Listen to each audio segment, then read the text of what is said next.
एखाद्याकडून पैसे घेता तुम्ही हरामखोरांना, एखाद्याला न्याय मिळून देता हात लावून लावता.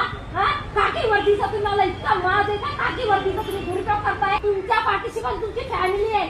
जसा आज माझ्या लहान लेकरांना तुम्ही वनवास करायला लावले ना, तुमची का घरी पोरं आहेत. विसरू नका, खोटे धंदे सोडून द्या, नाही तर सोडून सोडून मराल तुम्ही. एक दिवस मी माझ्या नवऱ्याला कसंही बाहेर काढून कायदेशीर. तुम्ही किती स्ट्रॉंग कलम लावा, किती हे करा, पण तो फसवतो जाणार नाही.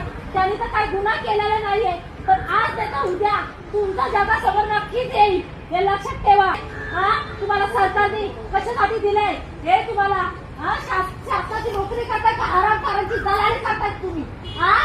खोटे धंदे करायला लाजा कशा वाटत नाही तुम्हाला? लाजा वाटत, लाजा धरा. नसल न्याय मिळून देताय तर या पोलीस स्टेशनात टाळा लावा. लायकी नाही तुमची एखाद्या महिलेला न्याय मिळून द्यायची. खोटे धंदे करता, खोटे पुरावे तयार करताना तुम्हाला लाजा कशा वाटत नाही?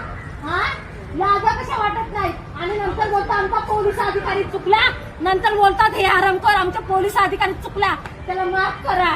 आणि काय नाही, सर्वसामान्यांचे तुम्ही खोटे गुन्हे दाखल करता तेव्हा तुम्हाला लाजा वाटत नाही का? लाजाने वाटत तेव्हा लाजा विकता का तुम्ही? बेमान होता तुम्ही खाकी वर्दीशी.